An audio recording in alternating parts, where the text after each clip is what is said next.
வணக்கங்க. நாம் அநேகமாக மறந்து போன வெள்ளி அப்பத்தை எப்படி செய்யணும்னு பார்க்கலாம். தேவையான பொருட்களை பார்க்கலாம். ஒரு துண்டு இஞ்சி சின்னதாக நறுக்கியிருக்கோம், பச்சை மிளகாய், கருவேப்பிலை, கொத்தமல்லி, தேங்காய் அரை மூடி எல்லாத்தையும் இந்த மாவில் சேர்த்துடலாம். புழுங்கலரிசி, பச்சரிசி 1 டம்ளர், உளுந்து கொஞ்சம், இது கூட மிளகு 1 டேபிள் ஸ்பூன், தேங்காய் அரை மூடி, கொத்தமல்லி கொஞ்சம், மிளகு சீரகம் கண்டிப்பாக இருக்கணுங்க, அரை டீஸ்பூன் சீரகம் போட்டுக்குங்க, இஞ்சி 1 துண்டு சின்னதாக நறுக்கிக்குங்க, பச்சை மிளகாய் ஒரு 4 அது பிடிசாக நறுக்கி போட்டுக்குங்க, உப்பு சேர்த்துக்கலாம், அரை டீஸ்பூன் ஆப்ப சோடா. இதில் குறிப்பாக சொல்லணும்னா மாவு புளிக்கூடாதுங்க. அரிசி உளுந்த 2 ஹவர் ஊற வச்சுருந்தேங்க. அரைச்சி மாவு 1 ஹவர் கழித்து சுடலாங்க. மாவு ரொம்ப நேரம் ஊற வச்சிட்டிங்கன்னா போண்டா பிடிச்சிருங்க. நம்ம கொஞ்சமாக எடுத்து போட்டாவே பெரிய பெரிய உருண்டைகளாக கிடைக்குங்க.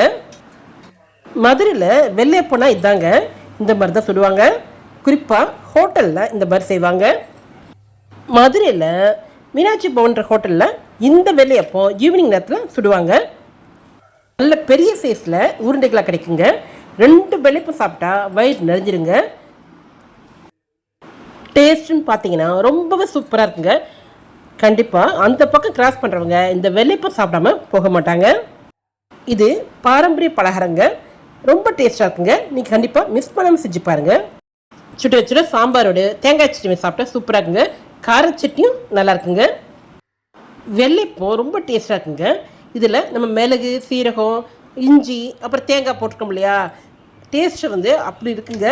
அப்படி சாப்பிடும்போது மிளகோட காரம், அந்த சீரகத்தோட வாசனை, தேங்காயோட அந்த ஸ்வீட் எல்லாம் சேர்ந்து ரொம்ப டேஸ்ட்டாக இருக்குங்க. பாருங்கள் எந்தளவு முறுமுறுன்னு இருக்குது. வெளியே நல்ல முறுமுறுன்னு, உள்ளே ரொம்பவே சாஃப்டாக இருக்குங்க. பாருங்கள் எப்படி இருக்குது பாருங்கள், நல்ல மெத்துன்னு இருக்குங்க. இதில் வெங்காயம் சேர்த்திங்கன்னா டேஸ்ட் மாறிடுங்க. மிளகு, அந்த சீரகம், பச்சை மிளகாய், தேங்காய் எல்லாம் சேர்ந்து அப்படி ஒரு டேஸ்ட்டாக இருக்குங்க. சாம்பாரோட ரொம்ப சூப்பராக இருக்குங்க. இந்த அப்பத்தை நீங்கள் தீபாவளிக்கு கண்டிப்பாக மிஸ் பண்ணாமல் செஞ்சு பாருங்கள். எல்லாருமே பாராட்டுவாங்க. ஓகேங்க, எப்படி இருக்குன்னு சொல்லுங்கள். மறக்காமல் சப்ஸ்கிரைப் பண்ணுங்கள். இந்த வீடியோ உங்களுக்கு பிடிச்சிருந்தா உங்கள் லைக்ஸையும் கமெண்ட்ஸையும் கொடுங்க, ஃப்ரெண்ட்ஸுக்கு ஷேர் பண்ணுங்கள். இதே போல் மற்றும் ஒரு வீடியோவில் சந்திக்கலாம். நன்றி.